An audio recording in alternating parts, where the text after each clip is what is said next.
The Nigerian Institute of Public Relations has defended the federal government's decision to engage lobbying services in the United States, insisting that the move does not amount to a criminal offense but falls within the scope of legitimate public relations practice.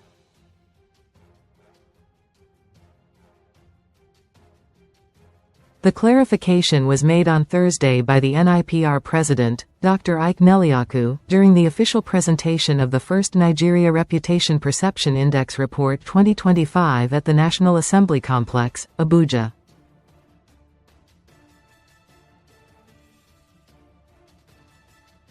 Neliaku spoke against the backdrop of sustained criticism by opposition parties and civil society groups over the President Bola Tinubu administration's approval of a $9 million contract for lobbying in the U.S.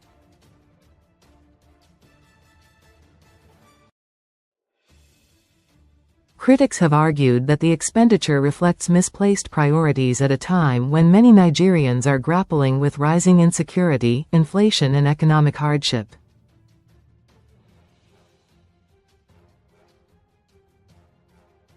Responding to the concerns, the NIPR president said lobbying was a recognized component of public relations and should not be misconstrued as an illicit activity.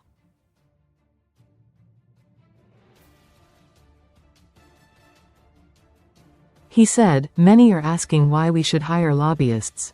Lobbying is a public relations function.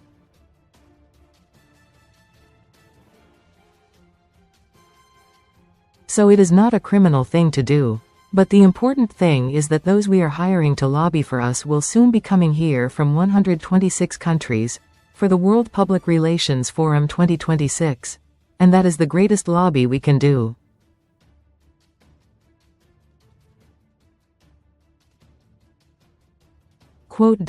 Neliaku added that Nigeria stood to benefit more from direct engagement and exposure than from conventional image management efforts abroad.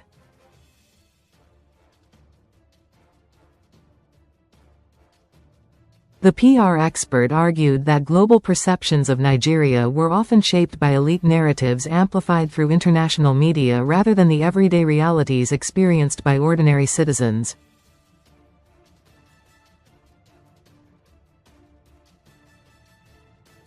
This is because by the time they are returning, they will be going back with a broad impression of what they have seen.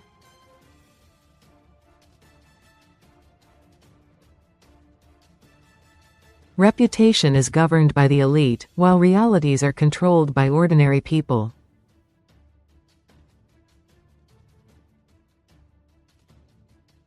So while ordinary people are happy with Nigerians, saying your country is wonderful and blessed, the elite that have access to the media will continue to paint a picture of a programmed nation, he stated.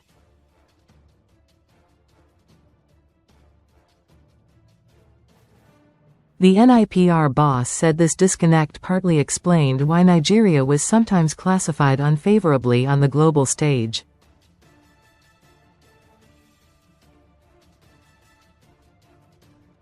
According to him, Nigeria's greatest strength lies in its human capital, both at home and in the diaspora.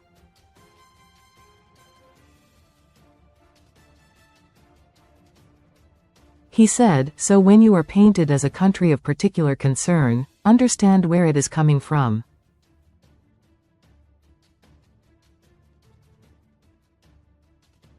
The greatest asset of Nigeria is its people. That we have not been able to convert this asset into capital is a different thing entirely."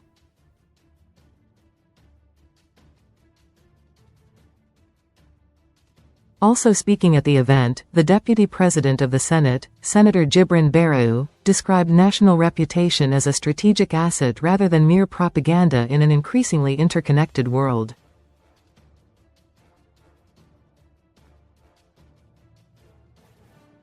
The senator commended the development of a data-driven framework for assessing Nigeria's image across critical sectors.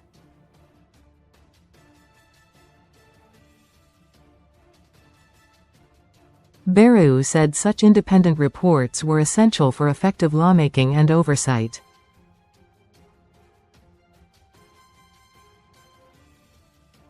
He said, "In today's interconnected world, national reputation is no longer a matter of sentiment or propaganda, it is a strategic asset.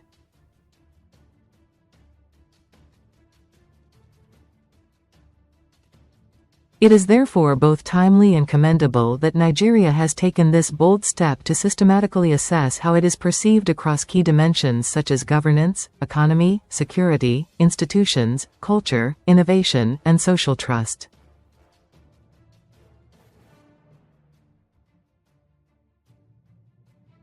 The National Assembly, as the custodian of the people's mandate, requires credible data and independent insights to effectively discharge its core responsibilities of lawmaking, oversight, and representation.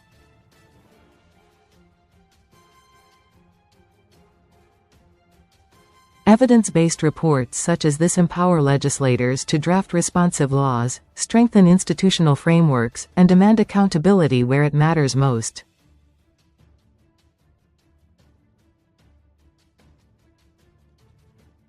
However, the Senate leader cautioned that reputation must be anchored on lived realities.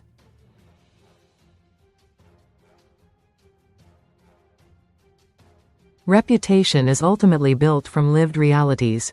It is shaped by the quality of leadership, the integrity of institutions, the consistency of public policies, and the everyday experiences of citizens.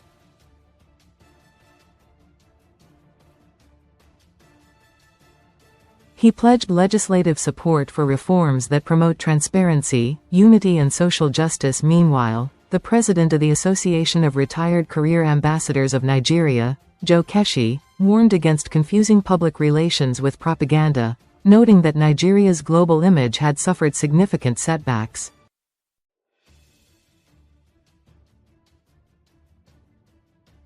Drawing from personal experience, Keshi likened national reputation to family values that must be consciously protected.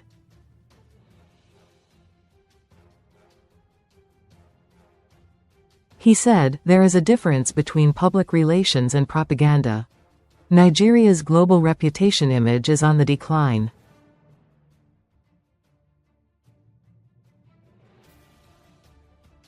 As a young rascal growing up in Ibadan, our parents used to warn us against spoiling their good names.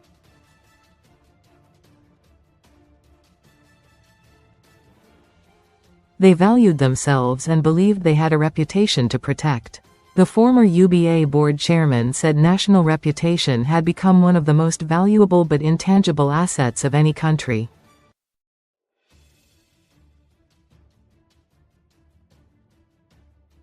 A nation's reputation has become one of its most valuable, yet intangible assets.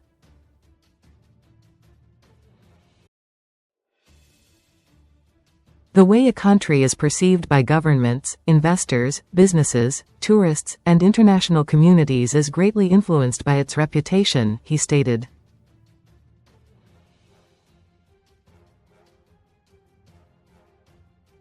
The ex-career ambassador lamented Nigeria's diminishing diplomatic leverage, including President Donald Trump's designation of Nigeria as a country of particular concern and military intervention, compared to earlier decades.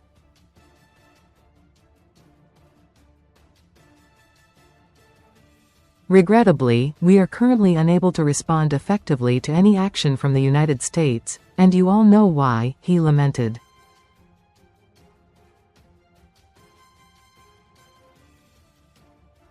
While acknowledging Nigeria's strong cultural influence, Keshi insisted that leadership and governance remained decisive.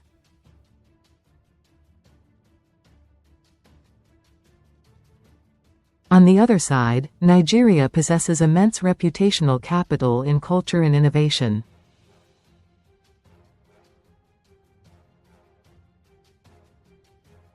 Listen, if you do not have good leadership and good governance, this country will continue to be in crisis.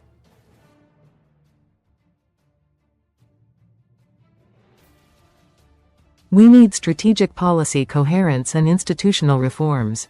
And that's very critical for the survival of this nation, he warned.